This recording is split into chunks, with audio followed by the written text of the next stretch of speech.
Barbara, why don't you come join us on stage? Thanks.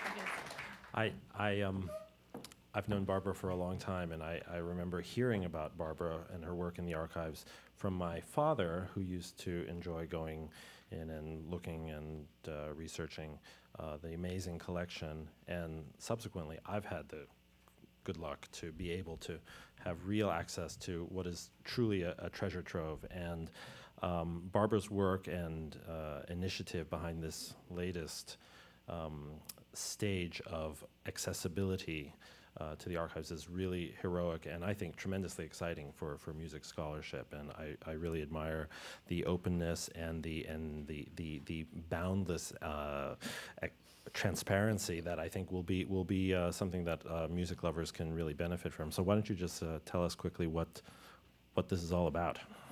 Well, it started in 1842, and then. But it actually did start in 1842 because that's when they started saving everything they had, and the real thing that gives this meaning is the content, and you have to have good content to make an impact out there. And with the Philharmonic's experience since 1842, it's the only orchestra in the world that started as a cooperative.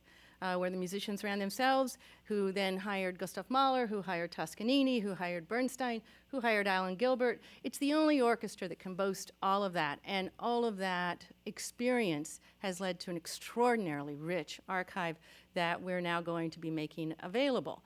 And maybe you'd like to see some of that.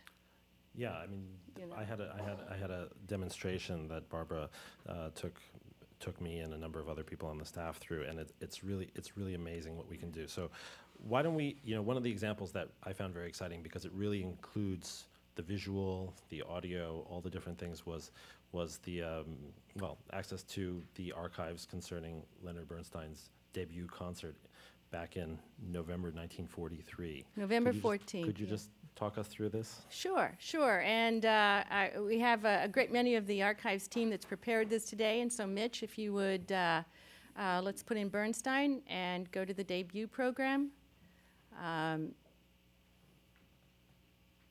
And for the first time, what you get to see is not simply a database, but you get to see the actual program itself. There will be this time period we're now representing is 1943 to 70. We decided to, when we started this, we did a big study, but the question is, where do you start? And I sort of leaned towards 1842, but a group of scholars and musicians and students said, no, the post-World War II period would be great, and plus you get to then use all the Leonard Bernstein material as well. So this is a program from his debut, and for instance, what we get to put is here all the timings. So, because the engineers and now today the librarians actually write down the timings for every concert, and so this is something you can go to and see exactly what the engineer, how long it took Leonard Bernstein to do this work. I love the way they struck out Walter's name and just typed in. If you go back to the first page, right? Bernstein's name next. Right, this is a time here where the young Leonard Bernstein was simply a substitute on the program for this. And what is nice too is we get to have a little bit of a sound. Now they're just simple samples of sound, but we wanted to show the possibility of where we're going to go with this. I should point out that we obviously knew that this would be the example we're using, but what is happening is actual navigation of the site. And so this is literally what any one of you, or anyone anywhere for that matter, with internet access can do. Just root around and search and see really whatever there is in the archive. There'll be up, there's 3,200 programs up, over 1,000 scores, marked by Leonard Bernstein and Andrei Kostelanetz, and I'm happy to see that members of both families are with us today, so it's really an exciting time to have both.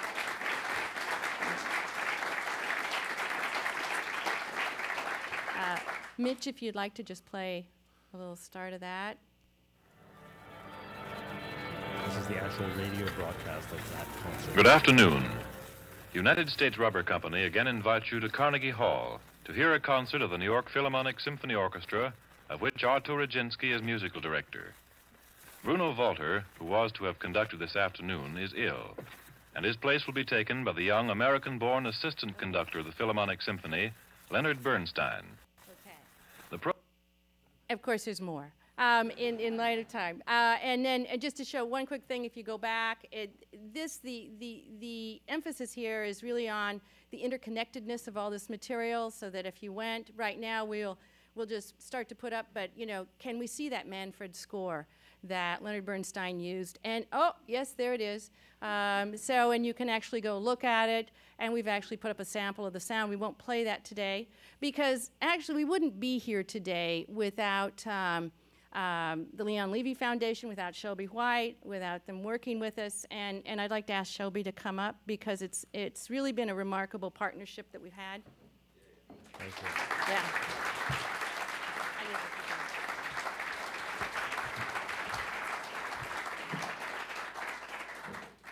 Thank you so much, Shelby. You know, it's Shelby with her vision and her role as founding trustee of the Leon Levy Foundation who has really been behind this. And what made you interested in supporting this? I mean, it's fantastic for us, but how did you get associated? I think there are a few things.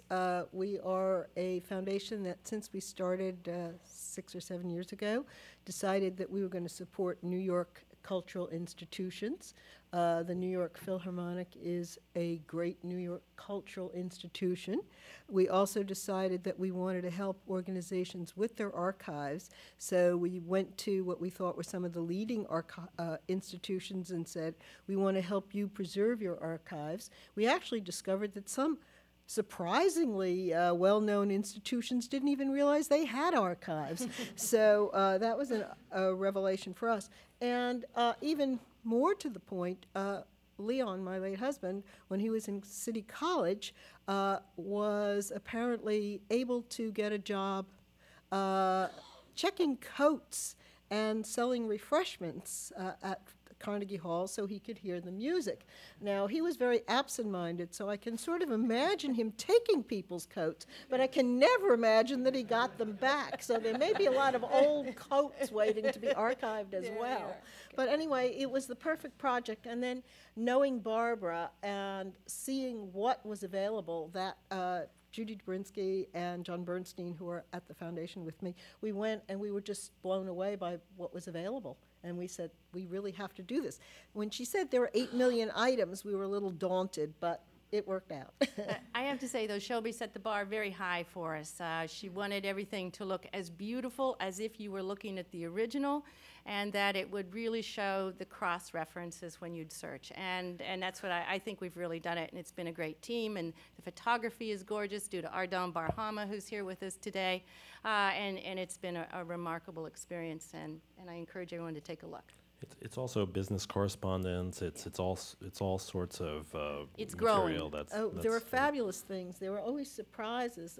We were looking through, and Judy found a letter, and apparently a doctor from New Jersey named Dr. Siegel was commissioned to do a portrait bust of Leonard Bernstein. And so he wrote, he got a letter saying, this will allow you to go to the Wednesday rehearsals to observe him in order to do the portrait. And I mean, just sort of fun things like that you can find in the archive. So I expect to learn a lot, even after 25 years. It's really exciting. It's going to be remarkable. Yeah. So anyway, thank you. Well, thanks ever so much. Okay. Thank you.